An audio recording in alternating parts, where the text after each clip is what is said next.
Oh my goodness. Good morning, good afternoon. Whatever it is for you, I hope you're having a fantastic day. My name is Zach Schaumler. This is Strong Opinion Sports, episode 509. It is early Wednesday morning. Later than I want to record this episode, not going to lie to you. I feel it's important to do that. I have had a technical problem this week that's been terrifying. My camera has not been reading SD cards, and my initial response is not to replace my $1,500 camera. I've been trying to fix it. I think I did fix it. I'm 95% sure that the camera is recording me right now. I was so close. I almost recorded an audio-only episode and said no video this week, but I think I fixed it. There's a red light in the camera that's blinking at me.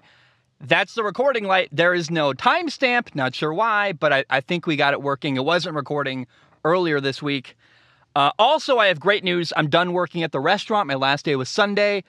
It has been, frankly, hell trying to cover football when you can't watch football on Sundays because you're working all day at a restaurant. Not fun. Hate that. Back to self-employment. Thank the Lord. Very grateful. Also, kind of some fun news. It's rainy today. It is actually it's 7:30 in the morning. The sun should be out. It's not. It's raining here in Vancouver, Washington. I'm driving up to Seattle today to go to my first ever Seattle Mariners game. I grew up a Mariners fan. I watched every game for 5 years with my grandpa during the summer.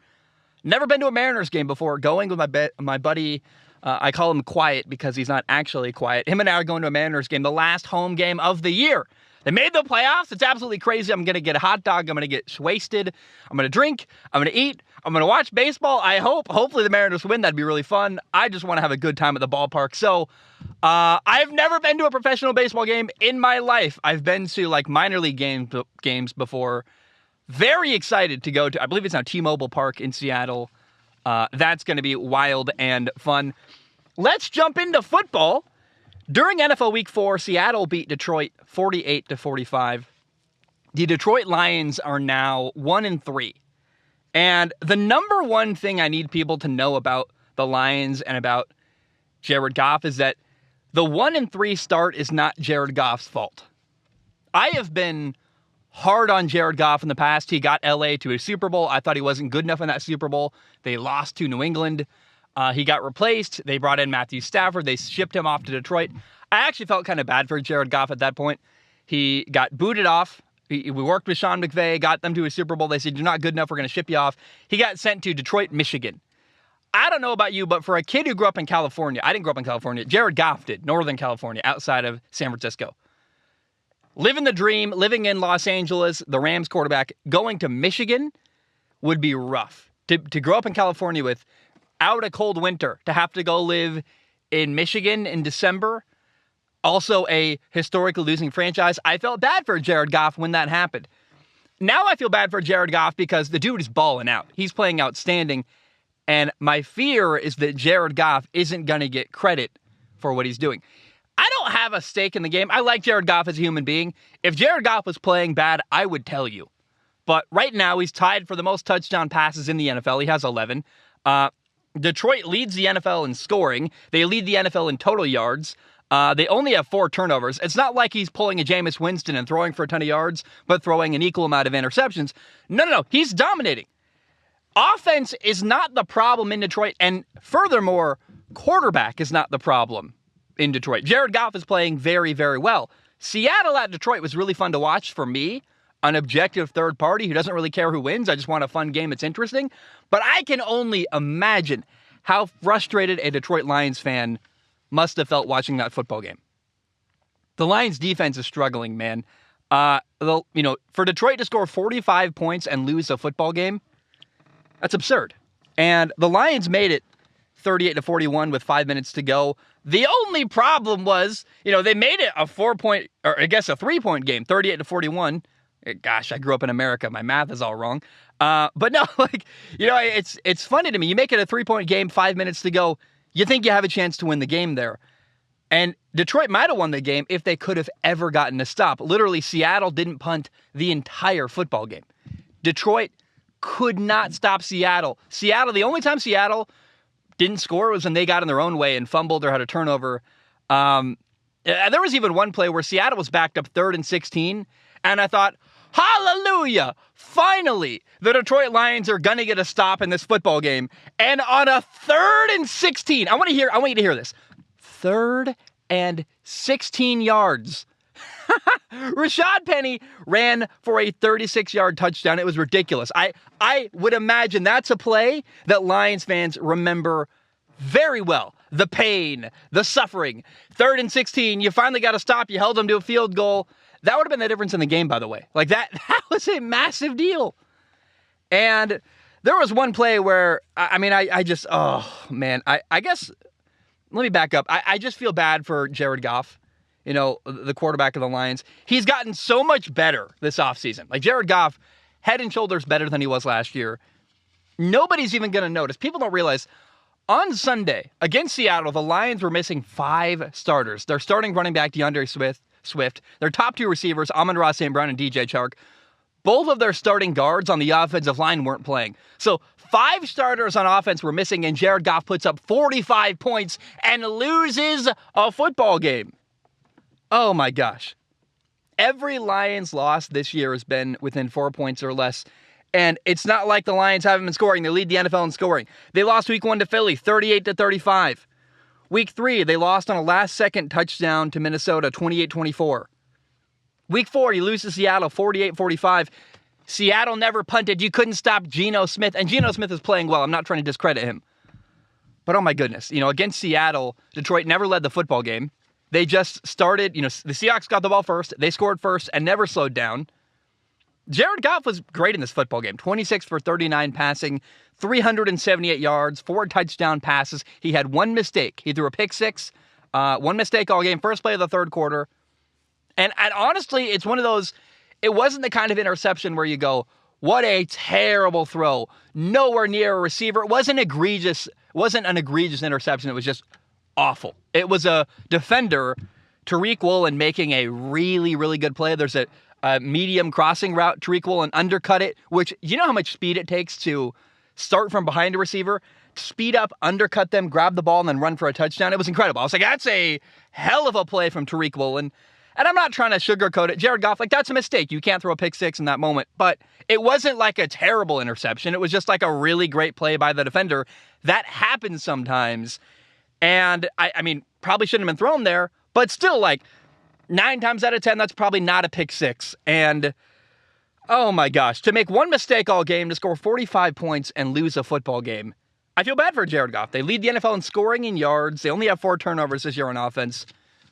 I just want it very clear. You're missing 5 starters on offense to score 45 points. You can't blame Jared Goff.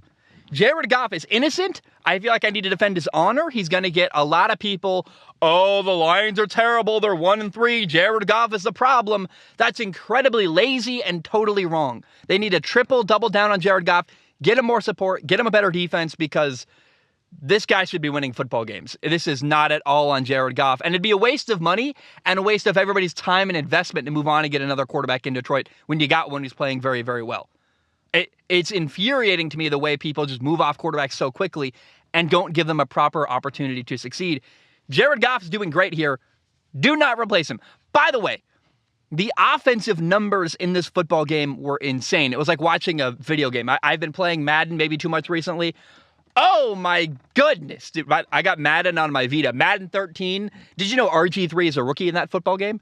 I traded RG3 to the Carolina Panthers. It's been really fun on my PlayStation Vita. When you live out of a truck, that's how you play games. Anyway, this game, Seattle-Detroit, DK Metcalf had 7 catches for 149 yards. Rashad Penny, Seattle's running back, 17 carries, 151 yards, 2 touchdowns. And then I got to give a shout out to TJ Hockenson, the Lions tight end.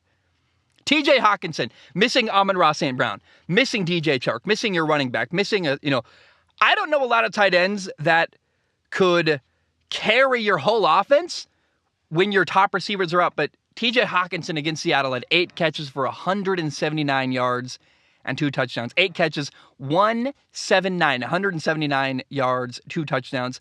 Again, I don't know how many tight ends could do that. I think Travis Kelce, George Kittle, like how many guys?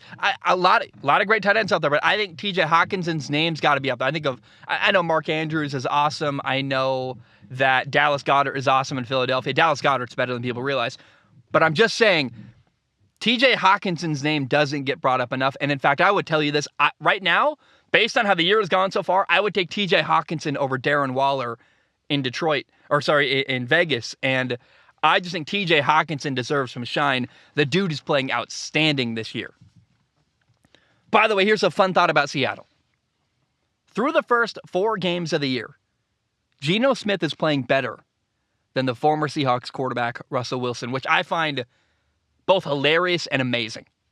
I did not expect that at all. Russell Wilson is on a new team with a new system, so you can kind of give him some room here and be like, yeah, Russ, new team, he's learning. Whereas Geno Smith, he knows Seattle's system very, very well. This is his 3rd year in Seattle. But I find it to be an incredibly fun storyline that Geno Smith is playing better than the former Seattle quarterback, Russell Wilson, who Russ got paid $245 million. How could he be getting outplayed by Geno Smith? And it makes me wonder, is this going to continue as the year goes on? Will Geno Smith continue to outplay Russell Wilson? Or is it just, hey, the beginning of the season is rough, Geno knows the system, Russell Wilson doesn't, new team, could things even out by the end of the year? But you bet your bippy, week 17, week 18, I'm going to be looking at things going, is Geno still playing better than Russell Wilson? Right now, here's how they compare. Geno Smith has 1,037 passing yards. Russell Wilson has 980. Geno has 6 touchdown passes. Russell Wilson only has 4. Geno's completing 77.3% of his passes. Russell Wilson's only completing 61.1%. By the way, Geno Smith has the highest completion percentage in the NFL by a mile. He is incredibly efficient right now and throwing touchdowns. He's got 2 interceptions. Russell Wilson only has 1. By the way, Geno's run for a touchdown. So Geno has 7 total touchdowns. Russell Wilson has a total of 5 touchdowns. Russ is 2-2. Geno's 2-2. And I did not expect at all that 4 weeks into the year we'd be saying, hey, Geno Smith looks really dang good. And Seattle doesn't really miss Russell Wilson. They're glad they're not paying a quarterback as much as they were. And Geno's outplaying Russell Wilson 4 weeks into the year, which I find shocking, hilarious, and outstanding. All right, we had a really fun game this past weekend. It was Buffalo at Baltimore, the Bills at the Ravens, Josh Allen against Lamar Jackson. Buffalo won 23-20 with a last-second field goal.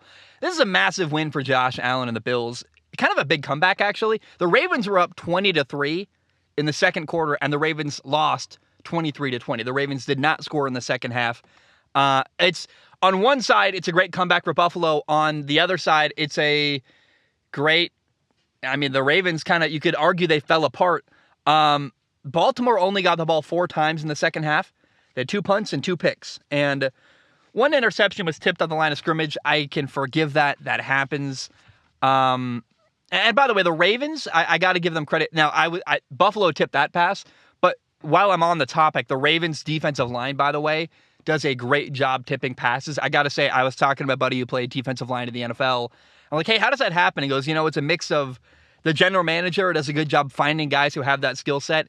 It's on the players for being really good at getting their hands up and having the hand-eye coordination to knock the ball out of the air. And then also, it's a coaching point that the Ravens talk about is that, they do focus in meetings. Hey, get your hands up. If you're not getting after the quarterback, at least get your hands up and tip the ball. And Josh Allen had a hard time throwing the ball for the Bills this weekend where a lot of time his balls were getting knocked into the ground or tipped to the line of scrimmage because the Ravens are just getting their hands up into passing lanes. And as a quarterback, when you're playing a team like that, it's incredibly frustrating when the defensive line is just causing havoc on your day and tipping your passes at the line of scrimmage. Now, the Ravens, let's back to them. They're squandering in the second half. The Ravens had this one drive that was almost 10 minutes at the end of the fourth quarter. 14 plays, 9 minutes, 29 seconds, multiple big conversions. They converted a 3rd and 8. I believe Lamar threw to Mark Andrews. They had a 3rd and 12 where Lamar ran up the middle for 18 yards. They overcame a big holding call that set them back to 1st and 20. And the drive ended on a 4th and goal at the 2-yard line with 4 minutes left in the game. It was a massive stop for Buffalo. Matt Milano, by the way, Bills linebacker, had an incredible play on 2nd and goal to stop J.K. Dobbins in the backfield. But people have really criticized the Ravens for going for it on 4th and goal. 4th and goal, 2-yard line, 4 minutes left. Lamar Jackson got picked off in the end zone. And the Ravens have the best kicker in the NFL, Justin Tucker. He was watching from the sideline as his team elected to not kick a field goal from the 2-yard line with 4 minutes left on 4th and goal. And some people have said the Ravens should have kicked the field goal. Oh, the Ravens, what are you doing? You look like idiots. You got the best kicker in the NFL. You're not going to use him? I would push back against that line of thinking. I would actually argue, I understand why Baltimore felt like they needed a touchdown to win. They wanted a safe lead. Buffalo in the second half had been moving the ball really, really easily. So I understand not kicking a field goal because I'm not sure that a field goal would have won the game for Baltimore. I mean, the Bills drove 77 yards in 4 minutes. They got the ball on the goal line. Then they ran out the clock. They could have tried to score a touchdown, but they got there so easily. They had a bunch of time. They just basically ran a quarterback sneak and got nowhere and set up a field goal and ran the clock out.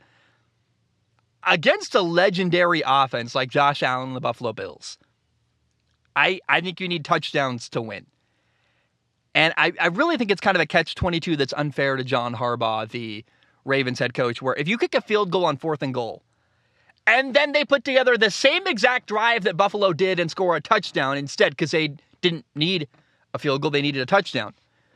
If they score a touchdown and you lose 27-23, then people would have been arguing in Baltimore today, well, the Ravens should have gone for it on 4th and goal. Why didn't they go for it? They got a kicker, I know, but you need touchdowns to beat a great team. It's a lose-lose situation. The only decision that lets you sleep at night is going for the touchdown and getting a safe lead. You didn't get it. You got stopped on 4th and goal, and that's painful. But you went down swinging, and that's the approach I like. Try to go for the safe lead, go down swinging against a really good offense and Josh Allen, the Buffalo Bills. Don't kick a field goal on 4th and goal from the 2-yard line and then lose 27-23, which I think might have very well happened had they kicked the field goal in that situation. So, I don't know. I think the Ravens can sleep at night. It's a tough loss. It's a painful one. But I would argue that was the right decision at the end of the game. By the way, Lamar Jackson, the Ravens quarterback, had 2 plays he's going to want back, in my opinion. It was a rainy, wet game, so I can forgive. Both quarterbacks had kind of ugly, weird, middling stat lines. That's fine with me. But there was a throw where Lamar missed Mark Andrews open in the end zone. He ran a wheel route, a double move, got open in the back corner of the end zone, right corner, and Lamar overthrew it. That should have been a touchdown. And then later on that 4th and goal at the end of the game where Lamar got picked off, he had Devin Duvernay open in the end zone. He saw him too late. That should have been a touchdown as well. I don't want to pick on Lamar Jackson. He's an incredible quarterback. But those are 2 plays that I know when he watches film, he's going to go, oh, those are missed opportunities. Those should be 2 touchdowns. And frankly, that should be the game right there. So there are 2 plays Lamar's going to want back that I don't know if people are talking about it this week or not. Honestly, people probably are not talking about those 2 misses. I don't think people nitpick people, but I know that in the film room in Baltimore, Lamar's going, oh, man, I cannot believe I missed Mark Andrews. I cannot believe I didn't see Devin Duvernay. And those are learning moments where one's accuracy, one is you got to understand the concept a little better on 4th and goal, what they're trying to do and what could potentially happen. And I think one's more a teaching moment. One is more just you got to be more accurate. Now, I want to give one final note.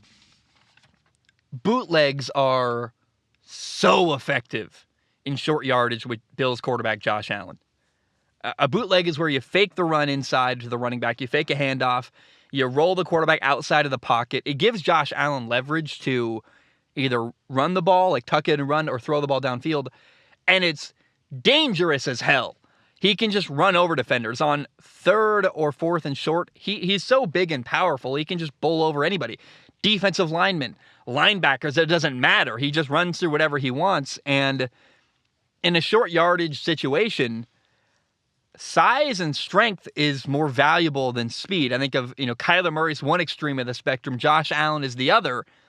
I'd rather have Josh Allen than Kyler Murray in a short yardage situation. although both are great. Either extreme is great. Everyone in the middle is kind of screwed. Josh Allen's like a battering ram that can also throw. Like, it's kind of terrifying. He's like Derrick Henry playing quarterback. And he had this one touchdown run where the Bills ran a naked bootleg, meaning there's no receivers running routes. You fake the handoff inside, you roll out, and there's nowhere for him to throw. It's just a straight quarterback-designed run. He ran an 11-yard touchdown run on 2nd and 3. It was pretty wild, and I want that clear. That I don't know if that's going to matter later in the year, but in short yardage situations, I don't really know how you stop Josh Allen. It becomes he becomes basically a linebacker who can throw the football, and he will run you over. Like, he's big, he's powerful. It makes me think of old Ben Roethlisberger or old Cam Newton, maybe. I maybe more Cam, because I saw Cam Newton run some people over back in the day. Like, boy, Cam was good. And Josh Allen has a similar quality where, hey, 4th and inches, him on the edge against the linebacker, he's getting that first down. He's not going down. And that's a really dangerous weapon the Buffalo Bills have as a part of their offense, is that ability to run bootleg on 4th and short. Oh, yeah, by the way, it looks like a run. It's a fake handoff inside, so you have to respect the threat of an inside run as well. And so it's just a really dangerous conundrum defenses have to deal with when the Bills run any kind of bootleg with Josh Allen in a short yardage situation. Okay, week 4, the game in Pittsburgh was super fun. Jets at Steelers. The Jets won 24-20, but 2 young quarterbacks made their season debut. Zach Wilson, the Jets quarterback, played for the first time after starting the year hurt. He had a minor knee surgery during the preseason.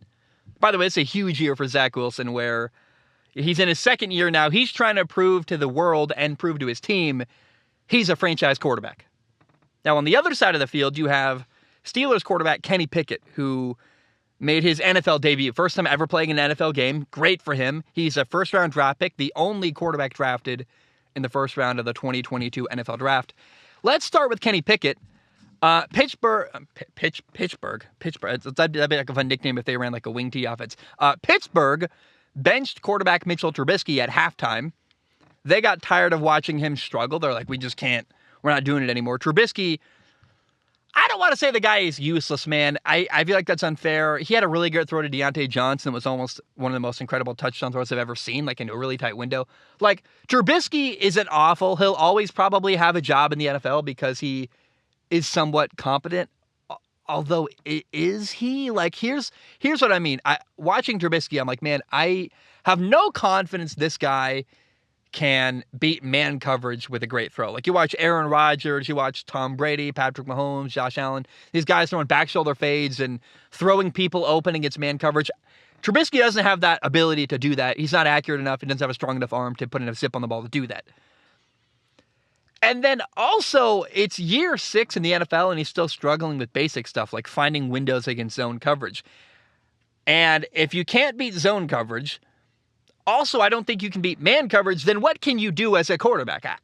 You're like a babysitter who can babysit the football a little bit and not be horrible, I guess, but the ceiling is so limited for Mitchell Trubisky, and he's not made progress enough. He's made some. He's better than he used to be, but he's not made enough to justify being a starting quarterback at any level or on any team in the NFL. And when you're like, can't beat man coverage, can't beat zone coverage, I guess he can hand it off. Like, are you even really valuable as a backup? Because in a big game, what does Trubisky offer you? Like, I would love to see Trubisky running the offense in Miami, maybe. But I think Tua is better than Trubisky by a lot. Like, Trubisky, again, I don't know that he has the anticipation to run the Dolphin system. It's just weird and confusing. Now, the Steelers were so much more fun to watch on offense after they made the change to Kenny Pickett at quarterback. And I really think that the question that maybe is fun, maybe useless, I'm not really sure. Who did better in their first game of the year, Kenny Pickett or Zach Wilson? And the reason why I say it's kind of worthless maybe and silly is that the answer is, I walked away thinking both were kind of positive, I guess, now that I think about it out loud. Zach Wilson probably did better than Kenny Pickett. He won the game, and that's cool, although that's to be expected. You're the guy who's played the NFL for a year before. Kenny Pickett's making his first ever NFL throws. I mean, it's his NFL debut. So, I don't know. I guess Zach Wilson did better, but maybe that's a useless question. Kenny Pickett, though, was so awesome to watch because he took more shots downfield than Trubisky was doing. And really, I thought Kenny Pickett did a great job giving the Pittsburgh receivers a chance because Pittsburgh has really good receivers. They've got George Pickens, Chase Claypool, Deontay Johnson. Also, they have Pat Freiermuth at tight end.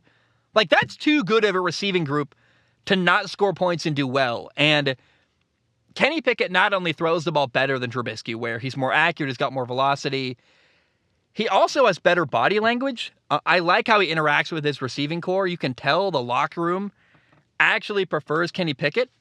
Also, I guess really it's worth a shout out to Mike Tomlin. Mike Tomlin, the Pittsburgh head coach, was really patient. Like, I love how he handled this quarterback situation. Pittsburgh started the year with Mitchell Trubisky at quarterback. It was bad. It was ugly. And for weeks now, people have been chanting Kenny Pickett's name. And now, after 3.5 games of Trubisky, frustration has built and built and built. And now there's more appreciation for Kenny Pickett than there would have been if he'd started from day one. People are going to be more forgiving of Kenny Pickett's mistakes because he's still better than Mitchell Trubisky. And the locker room now really wants Kenny Pickett because they're losing. They're 1-3. The quarterback situation hasn't been good enough. I got to give a shout out to Mike Tomlin. What a smart approach by him to maybe wait a week or two too long to switch to Kenny Pickett. But what he did was get Kenny Pickett support from the fan base and from the locker room. Kenny Pickett isn't amazing. He's got room to grow, and he could be better, but man, he's going to get better in time, and he's already better than Mitchell Trubisky. And if you put a peanut butter and jelly sandwich against rotten eggs, that's not a decision. Like, by itself, you're like, hey, you want a PB&J? But if I sell it to you, hey man, you either can have rotten eggs, like they're bad and moldy, or you could have a peanut butter and jelly sandwich I just made, which is good and healthy. The PB&J maybe wasn't that exciting, but when the other option is awful, you're like, yeah, let's take the decent option. And I think the way that Mike Tomlin handled the whole scenario, he sold it to us. He sold Kenny Pickett now as a better commodity because we know what the alternative is, which is really bad. Mike Tomlin made everyone love Kenny Pickett even more. And I just, round of applause to Mike Tomlin. I think a lot of people were confused. A lot of people didn't understand.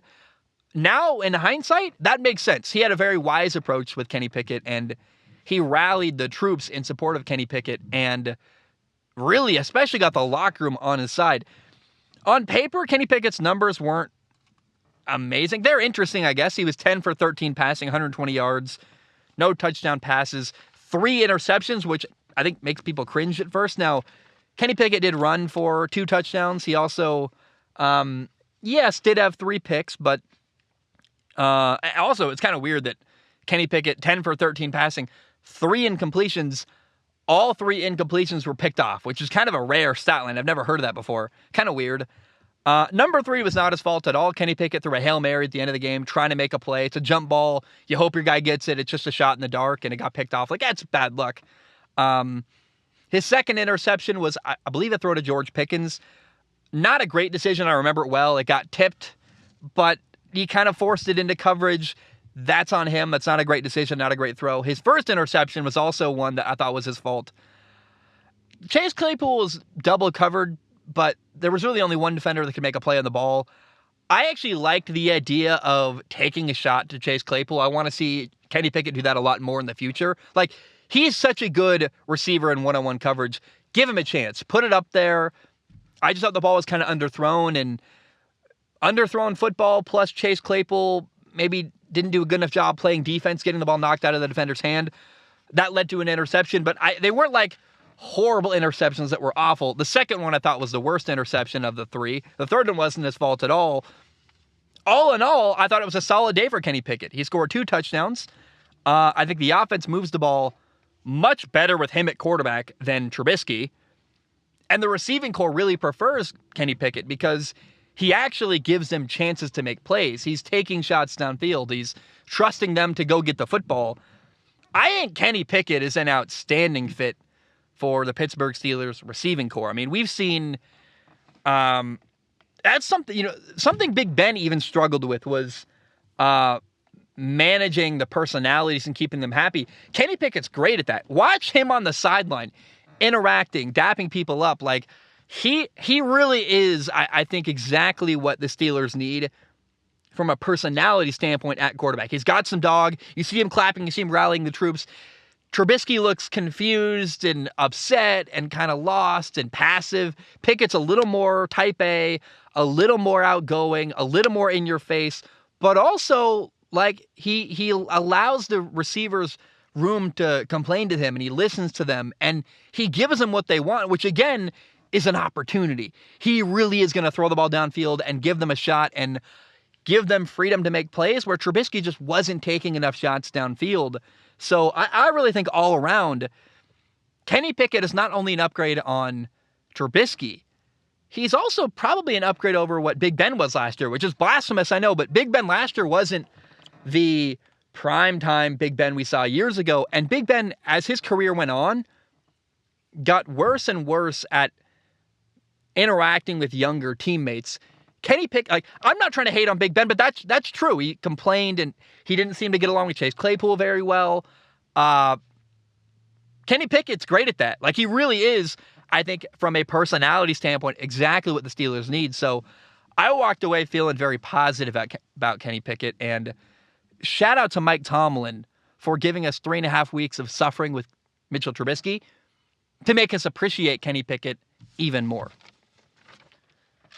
I mean, that's something, I'm sure that's a sales technique, is to give someone a bad option and then a decent option, and it makes the decent option look way more attractive. Now, Zach Wilson, the Jets quarterback, dealt with kind of an ugly day as the quarterback of the New York Jets. They had no running game at all. They were like, the amount of times that the running backs just got stuffed in the backfield was embarrassing and frustrating. They ended up with like 90-something yards rushing, which I don't know how. I have no idea how it added up to that, but somehow they did end up with technically 90 yards rushing. Didn't feel like that watching at all. Zach Wilson was also under constant pressure throwing the football. He's very lucky TJ Watt didn't play for Pittsburgh. The Jets' offensive line is struggling, man. And Zach Wilson, dude, is running for his life at times. Now, Zach did save the day. He delivered in the end and made a lot of big throws when he needed to.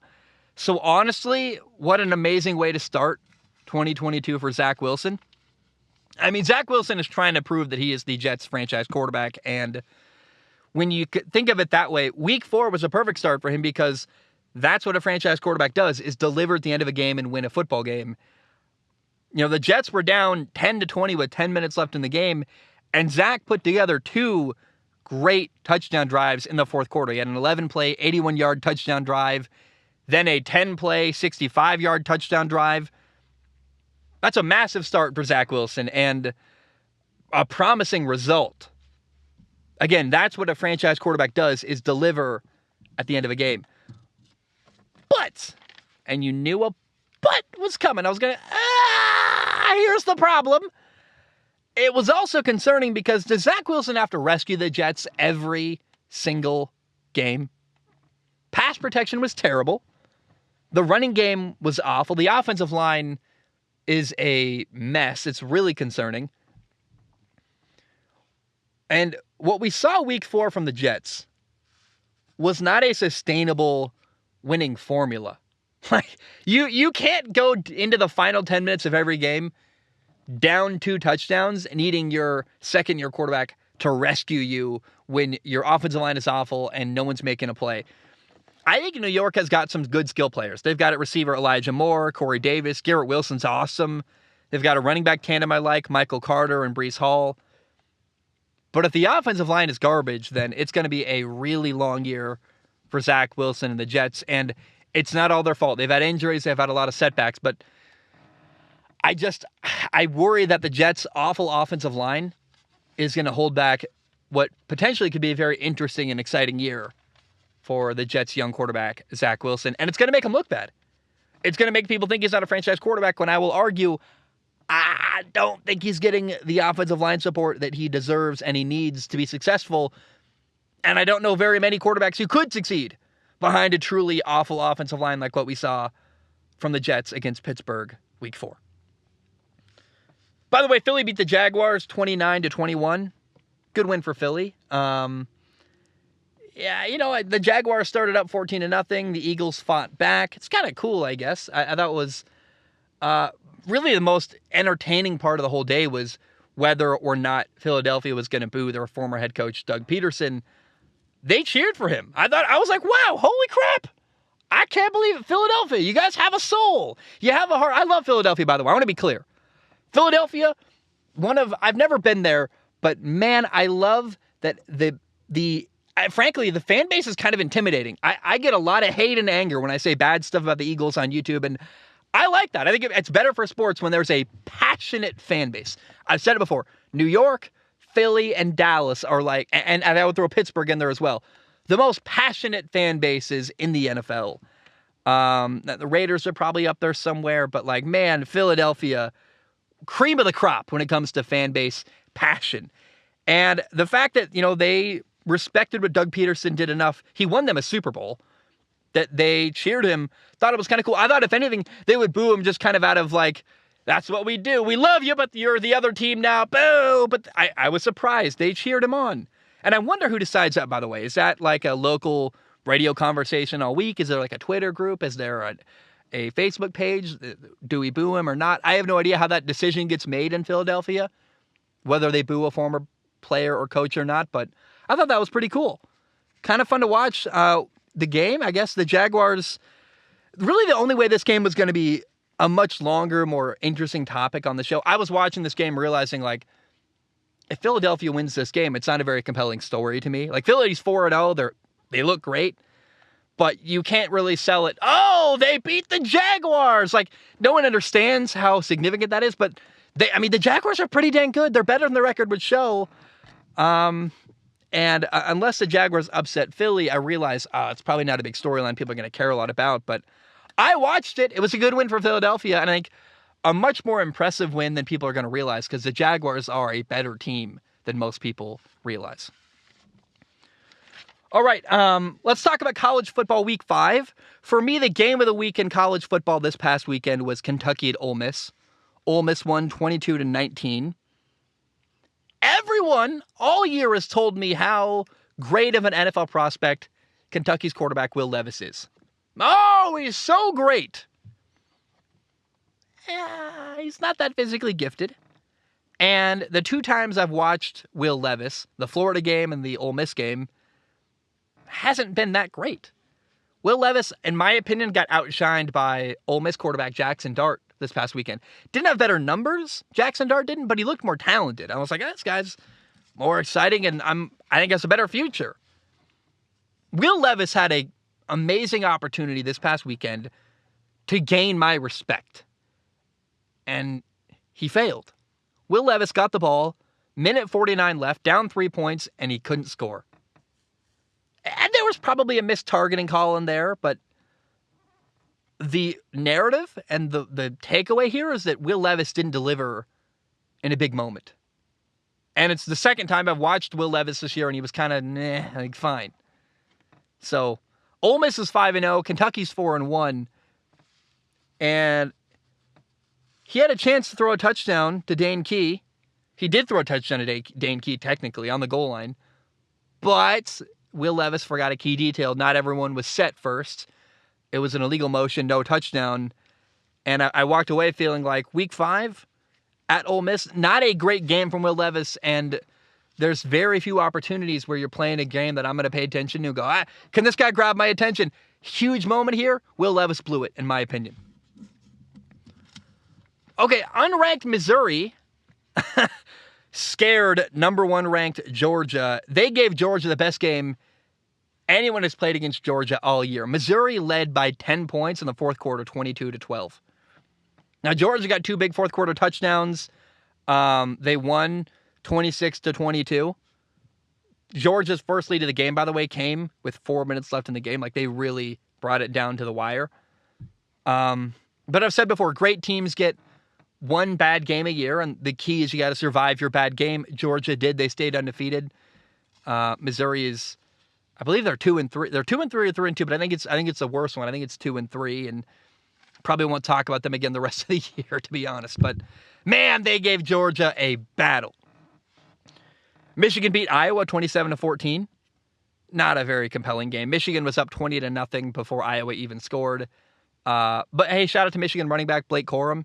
He ran 29 times for 133 yards and a touchdown, and nothing flashy, but I thought Michigan had a good win over Iowa this past weekend.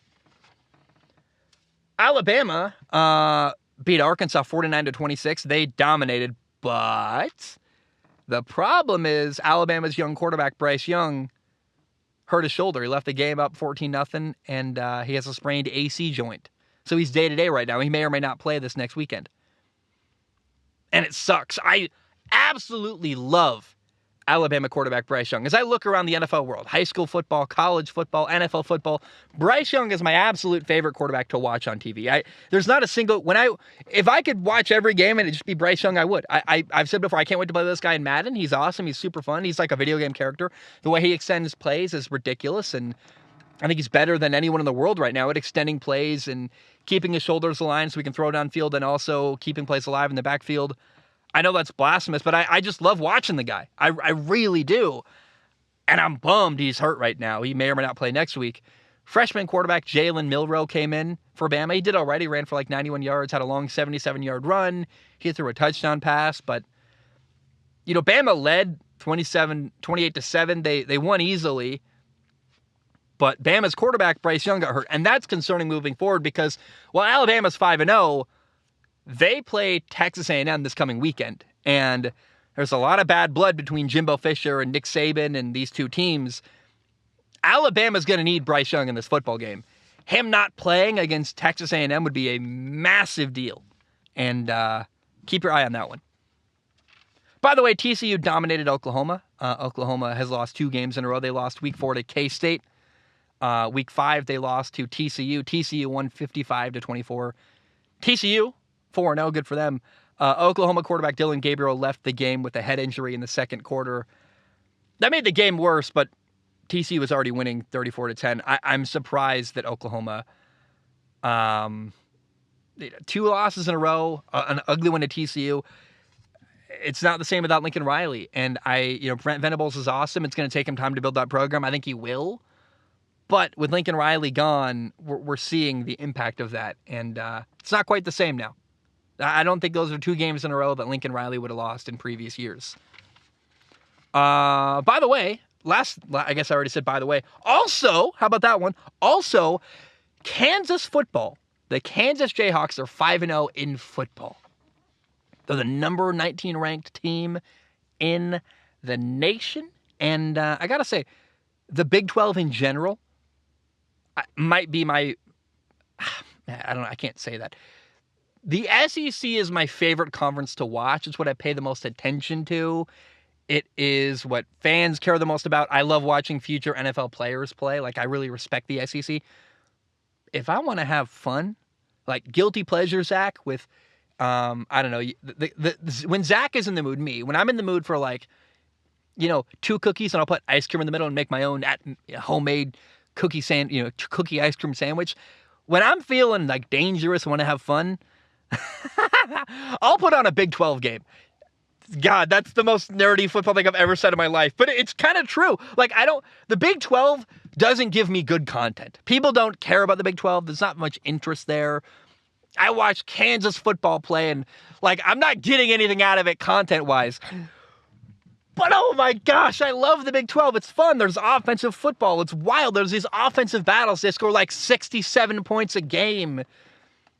I don't know, man. I love watching the SEC for the passion and the future NFL players, and there's some really good quarterbacks in the SEC. But when I want fun, when I want entertaining video game numbers, I watch the Big 12, and I will not apologize for it. The Big 12 is really... I used to not care about them at all, and this year I've been watching a lot of Big 12 football, and I've just been having a blast. I'm like, oh my gosh. It's like a candy bar. It's just indulgent and fun, and Oh, man. That's me getting wild. I live in a truck and I watch Big 12 football now. God, I'm such a effing nerd. All right, let's end the show this way. We're going to talk about Formula One. If you don't like Formula One, I don't blame you at all. I get it. I used to not watch Formula One for years. I used to not care. So if you're a football guy, and I'm going to talk about racing, adios. I love you. Have a great day. I'll see you on the next episode. But let's talk about F1 to end the show. On Sunday, we had the Singapore Grand Prix. It was a wet night race, kind of a bizarre, boring race where the rain had stopped, but it was a night race, so there was no sun to dry the track out. Plus, it was super humid. Ended up actually running into a 2-hour time limit. Didn't even finish all the laps required. No one knew what tires to put on. In the first 30 laps, 5 drivers retired. Both Williams, both Alpines, Zhou Guan Yu. Someone else didn't retire. There were only 14 cars finished the race. The safety car was on and off all race long. People kept saying that, Max Verstappen could clinch the Formula One world title in this race. And it's been kind of annoying because, technically, it's mathematically possible that Max Verstappen could win the world title in Singapore.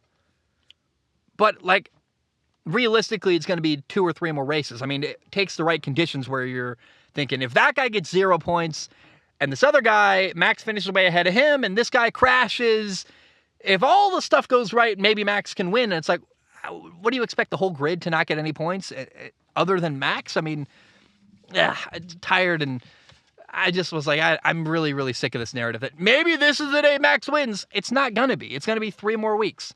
Also, Max started the race in P8 after a mistake of Red Bull underfueled his car during qualifying. So he had even less of a chance. And Max spent a lot of the race stuck behind Fernando Alonso and then later stuck behind Lando Norris. So later, when there was a race restart after a safety car, frustration was building and building, and he popped. He tried to make a big move, and it cost him. Max is a emotional, impatient driver. He always has been.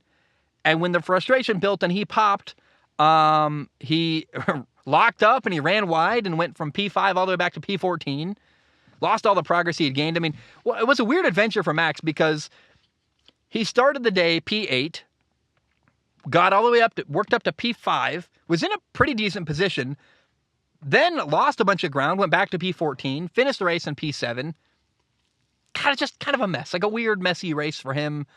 The race ended like this. Sergio Perez won. Charles Leclerc got second. Carlos Sainz got third. Lando Norris got fourth. The other McLaren, Daniel Ricciardo, got fifth. Great day for McLaren, by the way. Lance Stroll got sixth. Probably one of the highest points finishes ever for Lance Stroll. Max Verstappen got seventh. Sebastian Vettel got eighth. Lewis Hamilton got ninth. Pierre Gasly got 10th. Bad day all around for Mercedes. Lewis went into the barrier once, lost a bunch of ground. George Russell finished in last. George spent a lot of the race at the back of the pack where, he tried to make a move. He put on slick tires before everyone, trying to get an advantage, rolling the dice, trying to hopefully take a risk and get ahead, and it really failed. And maybe even here's how kind of boring this race was. The most entertaining part of this race for me personally was when on lap 22, George Russell put on medium slick tires, and when Red Bull team principal Christian Horner told Max Verstappen, Max goes, "Oh, well, that's brave." I was like, that's a good line. That's funny. It was not a great race at all. I mean, it was good for Sergio Perez. It was good for Ferrari, good for McLaren. The rivals of them, Ferrari's rival Mercedes struggled, their battle for second. McLaren's rival Alpine struggled in their battle for fourth. McLaren gained 22 points on Alpine. Ferrari got 33 points. Mercedes only got 2 with Lewis Hamilton. So here are the team standings after Singapore. Red Bull's in first place right now with 576 points. Ferrari's in second with 439. Mercedes is in third with 373. And fourth now is McLaren with 129 points. And in fifth right now is Alpine with 125 points. That battle for fourth and second is really interesting. But right now, Ferrari's got a commanding lead over Mercedes, and McLaren is now retaking the lead from Alpine. Alpine, that battle for fourth, maybe the most interesting battle right now in Formula One, along with the battle for second. In the driver's standings, That's what I mean in the driver's standings of battle for second. Max Verstappen in the driver's standings leads with 341 points. He's way ahead. He's over 100 points ahead of Charles Leclerc, who's in second with 237 points. Right behind Charles Leclerc is Sergio Perez in third with 235 points. And fourth, still, even after no points in Singapore, George Russell is in fourth with 203 points. In fifth is Carlos Sainz, 202 points. And in sixth is Lewis Hamilton with 170 points in Formula One. The next race is on Sunday, October 9th in Japan. Going to be fun, man. Japan's a really cool country, and I bet the shots are going to be beautiful and gorgeous. So anyway, I'm interested. I'm excited. I wouldn't mind. I think of the movie Rush with Niki Lauda and James Hunt. The scene at Mount Fuji in Japan with the rain. Like, maybe we'll get another rainy race like that, kind of an epic moment. But I don't know. Right now, not a lot to be interested in Formula One, to be totally honest. Max is way ahead. Red Bull's way ahead. They got the world title on lock, it appears. Alpine versus McLaren is interesting. Leclerc versus Sergio Perez is interesting, but not a lot going on that's incredibly compelling in Formula One. This last race in Singapore was just kind of an abhorrent mess, totally. Just not interesting much at all, and in fact, disappointing. Guys, that's all I have. I love you. I appreciate you. I got to go home. I got to do the dishes. I got to pack up my backpack and then get in a car and drive to Seattle. I'll be uploading in my car using 5G internet on my way to Seattle. So if you're listening to this, know that minutes ago I got to Seattle and I'm watching a Mariners game, drunk and happy, having a hot dog. I love you. I appreciate you. I hope you have a great day. And bam, we are done.